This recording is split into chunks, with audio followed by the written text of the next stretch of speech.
The following program presents principles designed to promote good health and is not intended to take the place of personalized professional care. The opinions and ideas expressed are those of the speaker. Viewers are encouraged to draw their own conclusions about the information presented.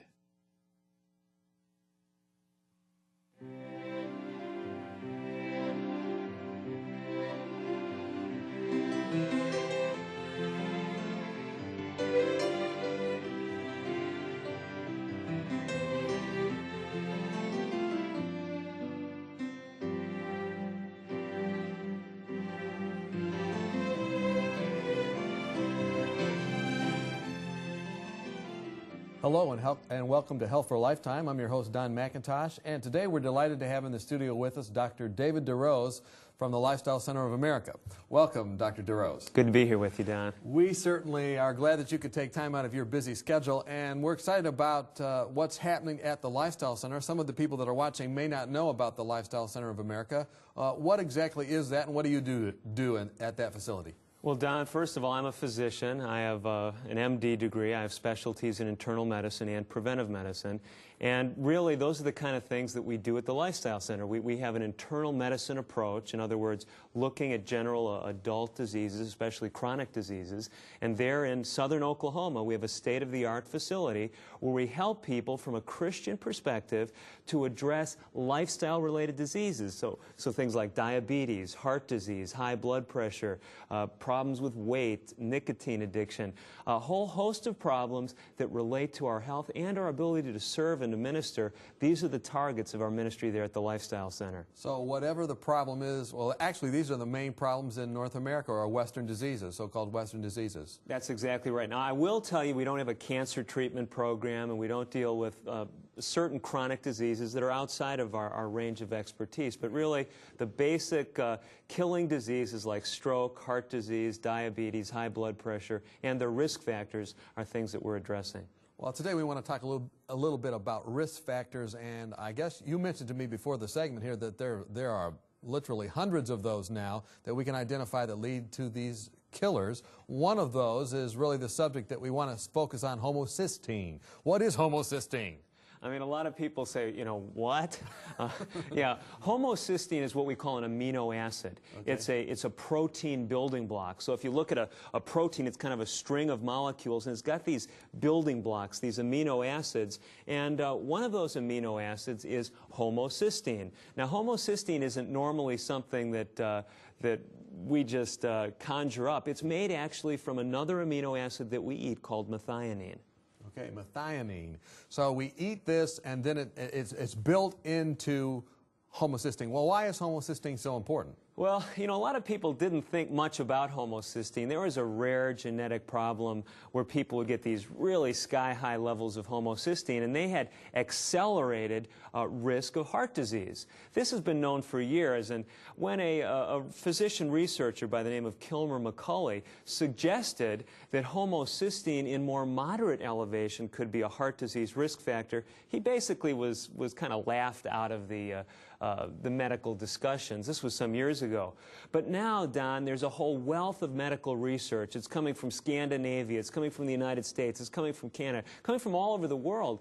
And it's saying that as our homocysteine level rises, our risk of heart attack, stroke, and blockage in blood vessels in general, like blockage in blood vessels to the legs, all dramatically increases. So maybe we should have in our car a gas gauge, a water gauge, and a homocysteine level gauge. Well, I mean, that would be taking it to the extreme. But actually, your point is well taken, because homocysteine, for most people, is not even on the radar screen. And what we're seeing in the medical community is this is emerging as a very important risk factor for heart disease. So how does it work? What does it do? When I have homocysteine in my blood, I assume it's in the blood, and I have it swirling around in there, what does it do that causes heart disease? Well, it seems to do a number of things. I mean, the most critical thing that we've pretty much nailed down from what we call the epidemiology, that's the population studies, is that as this level goes up, it increases heart disease risk. Now, the million-dollar question is the one you're asking, why? I mean, why would rising levels of homocysteine increase the risk of blockage in the arteries? And what it seems to be is that homocysteine does a number of nasty things. I mean, it damages the blood vessel lining. How exactly does it do that? Well, it seems to have to do with free radicals. These are very reactive compounds that then can damage other tissues. And the blood vessel lining seems to be one of the tissues that is susceptible to this free radical damage caused by homocysteine. Free radical, I mean, that just sounds like something I want to be, you know, like it just boom, bang, bang, but that's not good. It's just like a missile flying around and it damages everything it hits. That's right. It's like a loose cannon, if you will. And what's happening, these free radicals, they just bang into tissues, damaging them. And that seems to be one of the ways that homocysteine does its dirty work. Okay, so we have to negate homocysteine. We have to do something with it. What should we do to lower our risk from these problems? What can we do to lower the homocysteine level? Well, one of the things we know clearly, Don, is that B vitamins, 3 particular B vitamins, help to lower homocysteine levels. Okay. They're B6, also known as pyridoxine, folic acid, and then B12. Those 3 definitely lower homocysteine levels. B6, folic acid, and B12. What other things could lower it? Well, actually, this is the whole subject of a lot of discussion and research right now. In March of 2000, at the Lifestyle Center of America, we actually published research in the journal Preventive Medicine on patients going through our program. And what we found is without giving them any folic acid, without giving them any B6, without giving them any B12, right, these people dramatically lowered their homocysteine levels about 13% in just 1 week. Wow. And so the question was, well, what are we doing in our lifestyle program that's causing this dramatic lowering? And we discussed it in the paper. We suggested, based on other research, that there's some other things happening that may give further benefits when it comes to homocysteine lowering. Such as? Well, one of them has to do with dietary choices beside B vitamins. Case in point is fiber. Some research has actually looked at fiber and how this contributes to folic acid levels in the blood. There's research coming out that suggests that if you eat more fiber, more whole grains, things of this nature, you know, getting the wheat bran, not just the white wheat flour, what happens is somehow in the intestine that changes the normal good bacteria in an even more favorable way so that the bacteria make folic acid. It's actually been demonstrated that you can raise folic acid levels in the blood by eating more fiber. So that's one possibility. A second one has to do with methionine. Remember us talking about that a little bit? Yeah, methionine. Now, you just hear the word methionine, you go, boy, I need to have some of that. That sounds good. Well, actually, methionine is converted into homocysteine. Oh, so it's not good. It's not looking real good. All right. And I saw a patient a while back, and he had a jar of methionine. He thought it was good, too. And I told him there's some cause for concern with methionine. It's interesting, Don, you know, the diet that has been shown to be the most effective in reversing blockages in heart blood vessels. I mean, I know you know, and many of our viewers know, of the work of Dr. Dean Ornish. Dr. Ornish, back in 1990, first published research showing that you could reverse blockages in heart arteries by using a lifestyle program that included basically what was a vegetarian diet, almost a total vegetarian diet. Oh, no. So you're going to take away all our good foods? Well, actually, Don, that's not our motive. What we're trying to do, when these people come to us at the Lifestyle Center for 2 or 3 weeks often, they're wanting to get the maximal results in a short time. And if they've got heart disease, diabetes, high blood pressure, a vegetarian-type diet seems to work the best for those conditions. Here's the point, though, when it comes to methionine. These foods in the vegetarian diet tend to be much, much lower in methionine than an animal-based diet. For example, you take a standard serving of hamburger or some other flesh food, and you're going to have 600 to 900 milligrams of methionine in those foods. That then goes right into homocysteine. Goes right into homocysteine. Let me just contrast that for a minute. You take carrots or potatoes or whole wheat bread, you're maybe getting 10, 20, maybe 40 milligrams of methionine per serving. So you see, when you're talking in the hundreds, 800, 900 range for some of these flesh products, you want to stay away from those things if you're trying to get your homocysteine levels down. Do vegetarians ever have high homocysteine levels? They can. And in fact, vegetarians are at risk for high homocysteine levels if they're not careful with their vitamin B12 status. Okay, so they have to have a very balanced and maybe supplemented diet, because vitamin B12 is not produced in the diet, is it?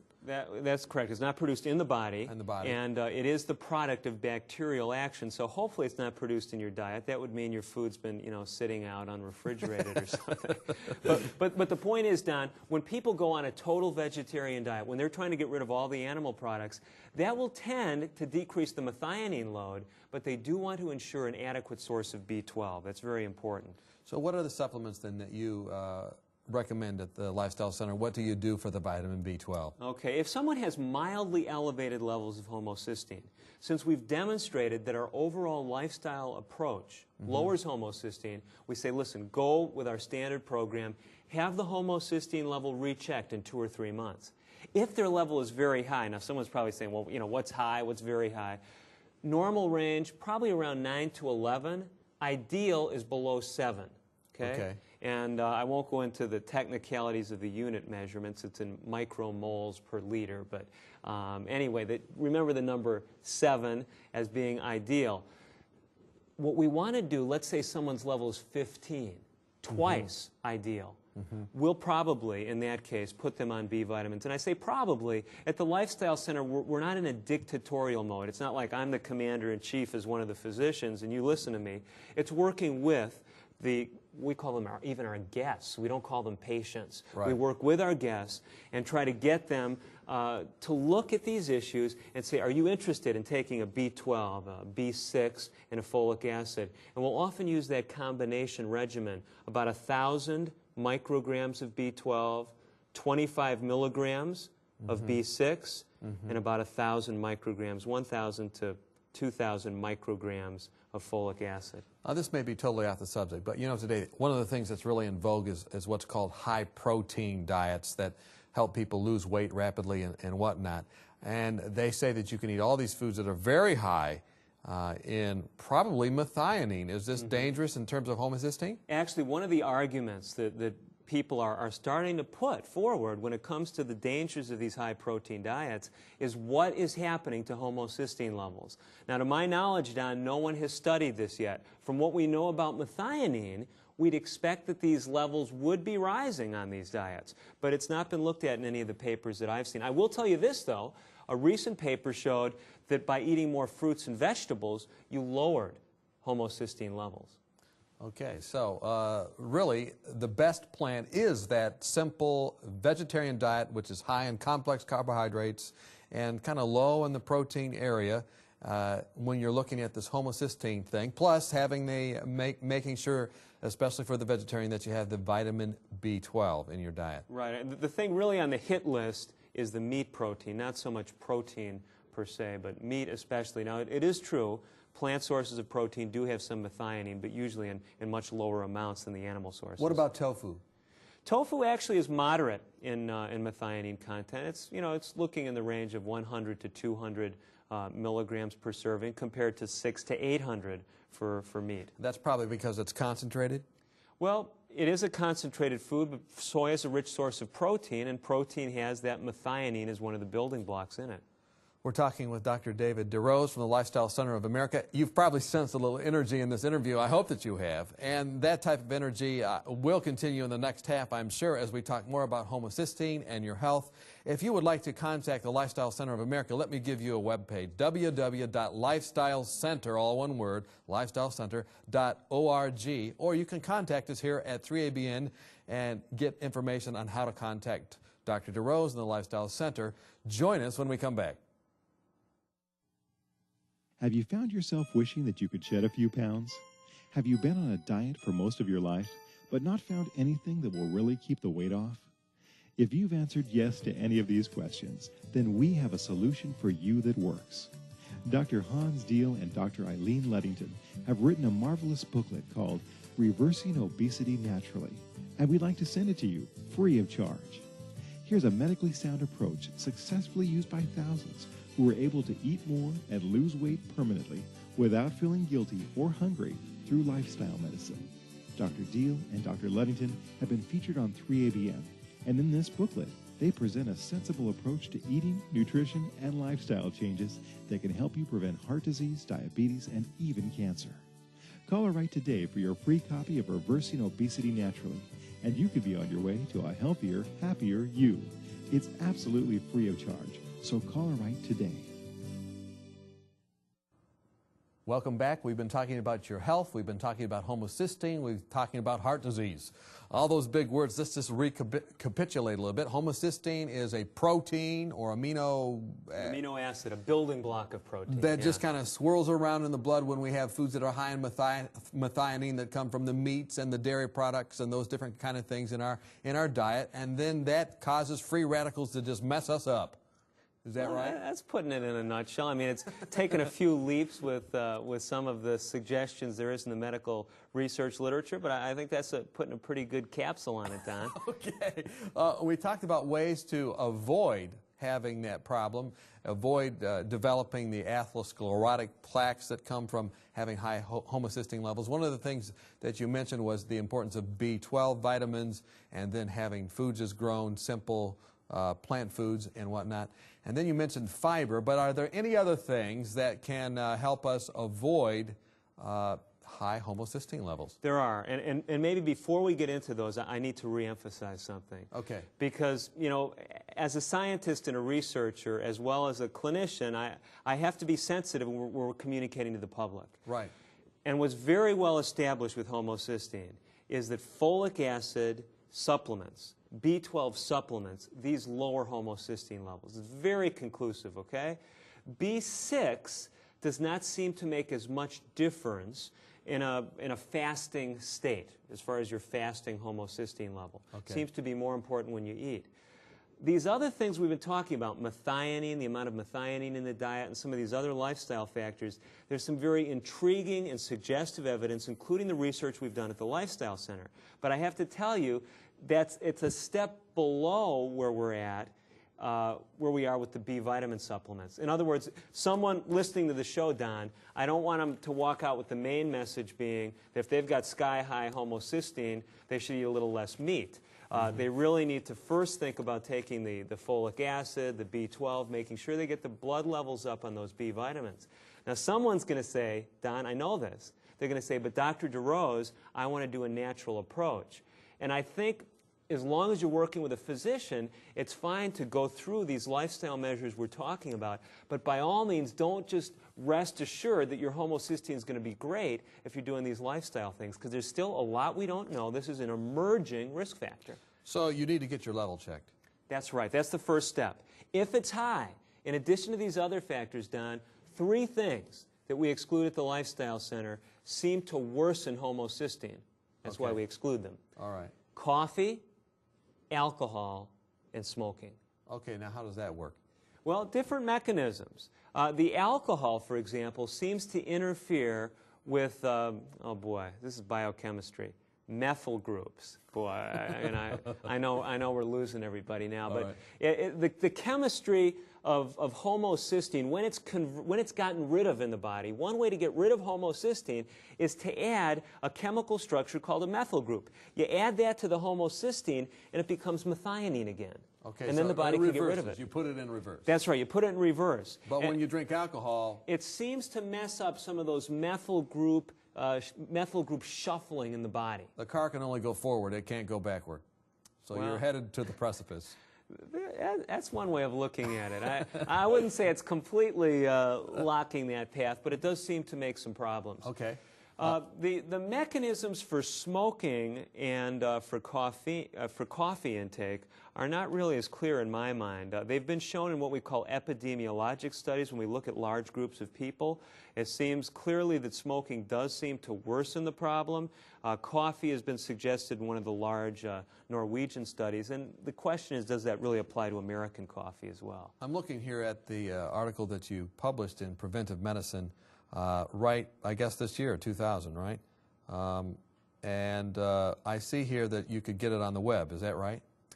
You can actually contact us. We do have a handout that summarizes that in lay terms. Yeah, maybe those folks that really do like the biochemistry, they're sitting down, what did he say? And they want to just trying to we go through the biochemistry in the paper, and there's a nice diagram of things and all. www.lifestylecenter.org, they can figure out how to get this, or are calling you there at the Lifestyle Center. Well, let's talk a little bit about some other factors. What are some other things besides cutting out the coffee, the smoking, and the alcohol from our diet? Well, a real exciting one has to do with phytoestrogens. These are plant estrogens. Again, it's in the paper, but let's unpack it a little bit here. Let's kind of step back a little bit, because what we know in women, that estrogens seem to help lower homocysteine levels. And this is pretty clear in a number of the research studies.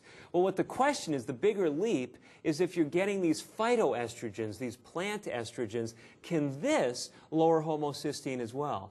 And we're suggesting this may be one of the ways that a vegetarian diet that uses things like soy products can help to lower homocysteine. Again, right now I've got to say, Don, I mean, this is some speculation. It's kind of a little bit of leap as far as the research literature, but I think it's very promising, and research studies are being proposed that will look at this question. So you're seeing these trends at the Lifestyle Center. You're just trying to figure out why it's happening and document some of those different other factors besides just the folates, which everybody knows about.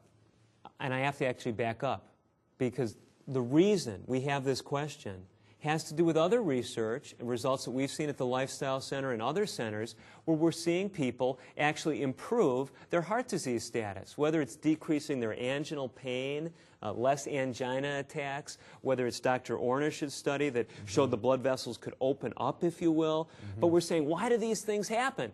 Cholesterol alone doesn't explain it. There's got to be something else happening. And that's what inspired us to look at homocysteine. What about exercise? Exercise, I mean, that's a very good question. Scandinavian researchers in Norway have done some excellent work on homocysteine.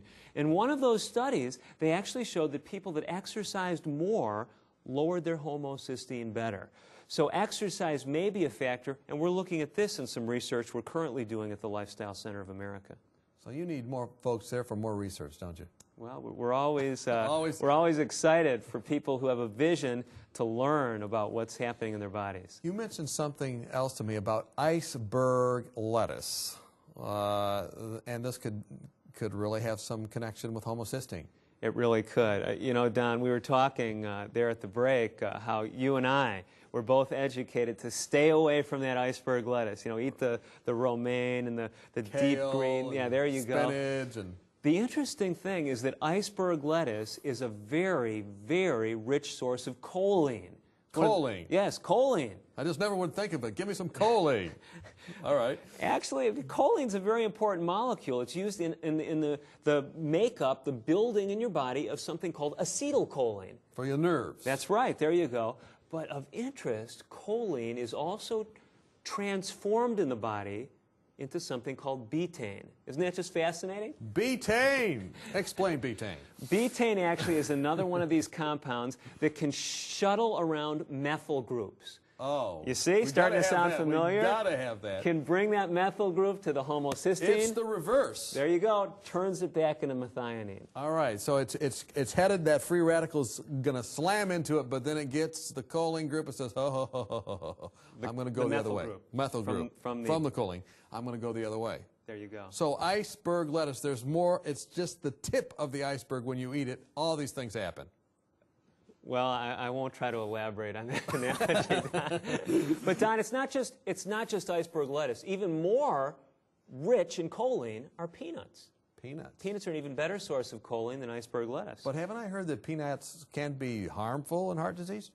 I don't know who you heard that from. Actually, the research... They're really good? The research is suggesting, Don, that nut consumption has beneficial effects when it comes to heart disease. And peanuts, even though they're a legume, in the studies that look at nut consumption, it often seems that peanuts is the main nut that people are consuming, at least here in America. So they used to call vegetarians and those that ate a plant-based diet peanuts. And there's that's not a bad name if you're trying to address the homocysteine thing. Well, peanuts have some benefits. Now, I'm not telling people to load up on them. A few. A little dab will do you. Moderate amounts of peanuts, part of a good, healthy diet, and that's what the research seems to be suggesting. Iceberg lettuce, peanuts, and all these other plant foods that have the estrogens in it. Anything else we should be eating? Well, I think, you know, we've hit on the main high points. I mean, the clear thing is making sure you're getting adequate amounts of these critical B vitamins. No question about the importance of those. I mean, the U.S. government has been moved by research on folic acid and heart disease to have universal, really, supplementation with folic acid. Now, of course, this helps to prevent pregnancy defects, what we call neural tube defects in infants as well. But folic acid controversy has kind of moved a step beyond with the homocysteine research. So the B vitamins are critical. The plant-based diet seems to have some unique benefits, staying away from the alcohol, the tobacco, the coffee. These things have some definite pluses going for them when it comes to homocysteine. So you check for homocysteine levels at the Lifestyle Center. We do. But can you go to your local physician and can you order that test? Most commercial labs are able now to obtain homocysteine levels, and we're encouraging people to check their homocysteine level. What else should people be testing or checking for with heart disease? Very important. We don't want to, you know, spend a whole talk on homocysteine and people think that the old risk factors are not important anymore. I mean, cholesterol is still critically important. People should know what their cholesterol is. They should know what their LDL cholesterol is, which is the bad cholesterol. Very important. Those things are critical as far as heart disease risk. We should stop smoking, even if homocysteine isn't on our radar screen, even if this presentation hasn't changed anybody's minds. Smoking is still a potent risk factor for heart attack. Bigger than homocysteine? Right now, if you have to focus on one of the two, stop smoking first, then get concerned about the homocysteine, okay? The other thing is that we don't want to minimize is blood pressure and diabetes. These two diseases dramatically increase the risk of heart disease. These things need to be controlled. Obesity? Obesity, it's a big one too. The deadly quartet. The deadly quartet. The so-called deadly quartet. Well, we've been talking with Dr. David DeRose. He's a physician at the Lifestyle Center of America, where they've been doing cutting-edge research and helping people reverse the common diseases. We've been talking about homocysteine. If you're interested in more information about homocysteine, they have a handout on that at the Lifestyle Center. You can get their number by calling us here at 3ABN or by contacting them over the web at www.lifestylecenter.org. Any closing thoughts for those who really sense that they have a problem with heart disease? You are a Christian physician working at a Christian-motivated center. What's your counsel to the folks in our last 30 seconds? You know, what's encouraging to me, Don, is you look at the original diet that God gave to Adam and Eve. It was a plant-based diet. And it's interesting that when you move to that diet, you not only address homocysteine, you tend to lower your cholesterol, you tend to promote weight loss, you tend to lower your risk of diabetes. And it seems that God really gave Adam and Eve a diet that was designed for eternity there in the Garden of Eden. Thanks for joining us today on Health for a Lifetime. Boy, I've learned a lot today. My head's kind of swirling a bit with all these methyl groups and different things that I've learned, but I have learned that there is one simple answer, and that's relying on God, His diet, His way, His plan for your life. Thanks so much for being with us, Doctor, and we thank you for being with us, and we hope that as a result of today's program, you have health that lasts for a lifetime.